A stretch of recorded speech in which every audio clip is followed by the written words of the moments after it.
Unit ramp function को R T से define करते हैं. Are t is T when t is greater than equals to 0 and it is 0 when t is less than 0.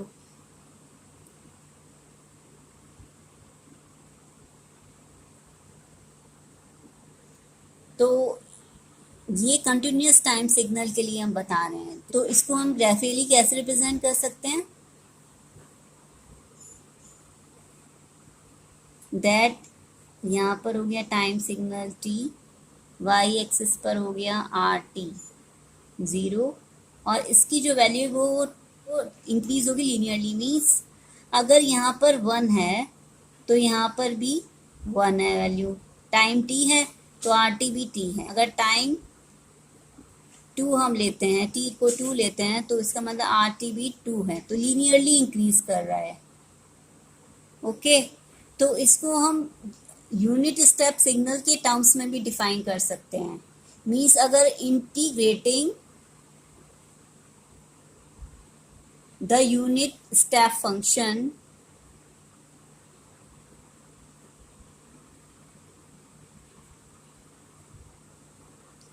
we get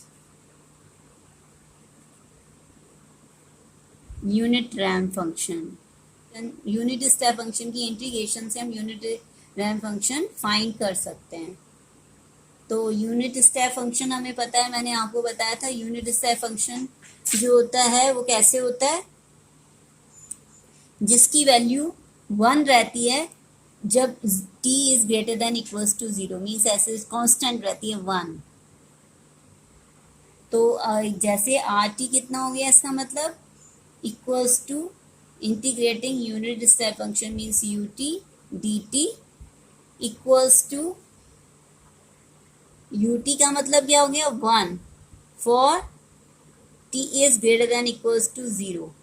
कि t greater than 0 है तो इसकी value u t की value unit step function की value 1 रहती है. जैसे मैं लास्ट वीडियो में बताया था. इसको इंटीग्रेट कर लेंगे डी टी के साथ तो इसकी वैल्यू कितनी आ जाएगी? This is equal to means integrating d t और इंटीग्रेशन डी टी का कितना होगा? t. तो इसका मतलब वो for t is greater than equals to 0 के लिए हमारा आर टी कितना आ गया? t. और t इज लेस देन 0 के लिए क्या हो जाएगा? For t is less than 0 r t कितना हो जाएगा? U t d T. U T कितना होता है? यू टी कितना होता है for t is less than 0 के लिए? 0. तो 0 डी टी. तो 0 को मल्टीप्लाई हम किस चीज से करते हैं? आंसर 0 आता है. तो उसका मतलब आर टी कितना हो गया? वो 0 हो गया for t is less than 0. Okay तो इसका मतलब ये हो गया कि अगर हम इंटीग्रेटिंग यूनिट स्टेप फंक्शन से हमारा यूनिट रैम्प फंक्शन आ रहा है तो इसका मतलब है कि अगर हम रैम्प फंक्शन को डिफरेंशिएट करेंगे तो यूनिट स्टेप फंक्शन आ जाएगा. क्योंकि integration and differentiation are interrelated. तो इसका मतलब क्या हो जाएगा? U t is equal to d r t d T.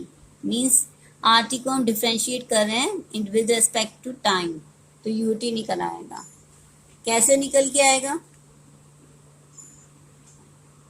Are t is for t is greater than equals to 0. R t कितना आता है? टी. तो d t upon d t और इसकी वैल्यू कितनी है? डिफरेंशिएशन की वैल्यू कितनी होती है? T multiply by 1 raise to 1 minus 1. तो ये कितना हो जाएगा? 1 into t raise to power 0 equals to 1. तो इसका मतलब हमारी जो वैल्यू हो जाएगी वो कितनी हो जाएगी? 1 हो जाएगी for t is greater than equals to 0. तो यू टी यही होता है कि यू टी की वैल्यू 1 होती है for t is greater than equals to 0. और क्योंकि डी आर टी 0 होता है टी इज लेस देन 0 के लिए तो इसका मतलब क्या हो जाएगा? U t is equal to d differentiation of 0 upon d t. Means 0 आ जाएगा for t is less than 0. Okay अभी हमने कंटिन्यूस यूनिट रैंप फंक्शन समझा था, अब डिस्क्रीट टाइम है। डिस्क्रीट टाइम मीन्स जो इंटीजर वैल्यूज के लिए ही सिग्नल आता है। आर एन से इसको रिप्रेजेंट करते हैं। ये किसके इक्वल होता है? एन होता है जब for n is greater than equals to 0, और 0 कब होता है? For n is less than 0 के लिए। तो इसको ग्राफिकली हम कैसे रिप्रेजेंट कर सकते हैं?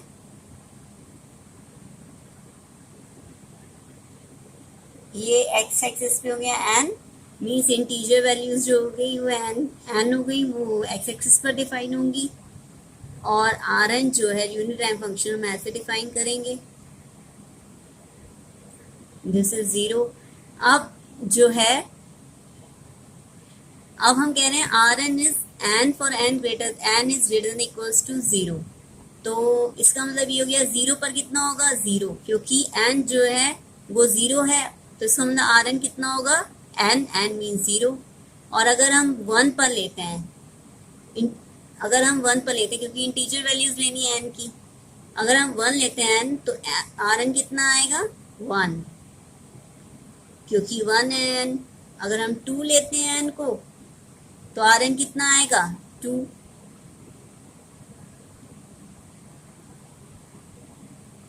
अगर हम 3 लेते हैं एन को, तो आर एन कितना आएगा? 3, इस डेफिनेशन के अकॉर्डिंग।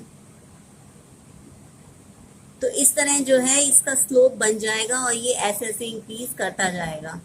जैसे कि हमारा कंटिन्यूस यूनिट रैंप फंक्शन था, उसके अंदर भी जो स्लोप था वो 1 आ रहा था, इसके अंदर भी स्लोप जो है 1 ही आएगा। यूनिट स्टेप फंक्शन में भी डिफाइन कर सकते हैं यूनिट रैंप फंक्शन को। कैसे? जैसे हमने कंटिन्यूस टाइम सिग्नल में रिप्रेजेंट किया था, वैसे हम इसमें भी रिप्रेजेंट कर सकते हैं। R n is n u n. U n means unit step function, discrete unit step function. R n तुम्हें पता ही, डिस्क्रीट यूनिट रैंप फंक्शन। तो सिंपली एन का मल्टीप्लिकेशन यूनिट स्टेप फंक्शन में हो जाएगा। अगर हम चाहते हैं कि शिफ्ट हो जाए, ये हमारा पूरा सिग्नल जो है ये शिफ्ट हो जाए, अगर हम चाहते हैं कि 2 से या 3 से स्टार्ट हो जाए, या और किसी एन की वैल्यू के लिए हो जाए, तो हम इसको शिफ्ट कर सकते हैं। नेगेटिव वैल्यू में भी हम शिफ्ट कर सकते हैं एन की, और पॉजिटिव वैल्यूज के लिए भी हम शिफ्ट कर सकते हैं एन की। अब हम पॉजिटिव वैल्यूज के लिए लेते हैं shifted version of r n discrete unit ramp function.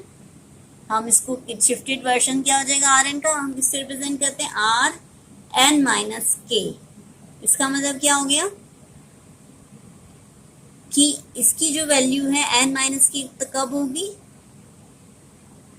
जब n is greater than equals to k. और 0 कब होगी? When n is less than k. इसको ग्राफिकली कैसे रिप्रेजेंट कर सकते हैं?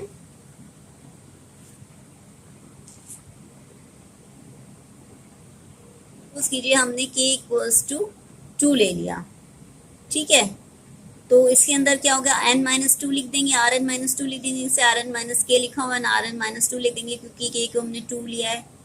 और इसके अंदर शिफ्टिंग हो जाएगी 2 से, मीन्स जो 0 पे वैल्यू है, जो 0 पे वैल्यू आई थी आर एन की, वो आर एन माइनस 2 पे वैल्यू आएगी, मीन्स 2 एन इक्वल्स टू 2 पे 0 की वैल्यू आएगी।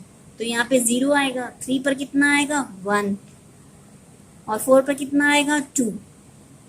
रैम्प जो फॉर्म्ड होती जाएगी यहाँ पर,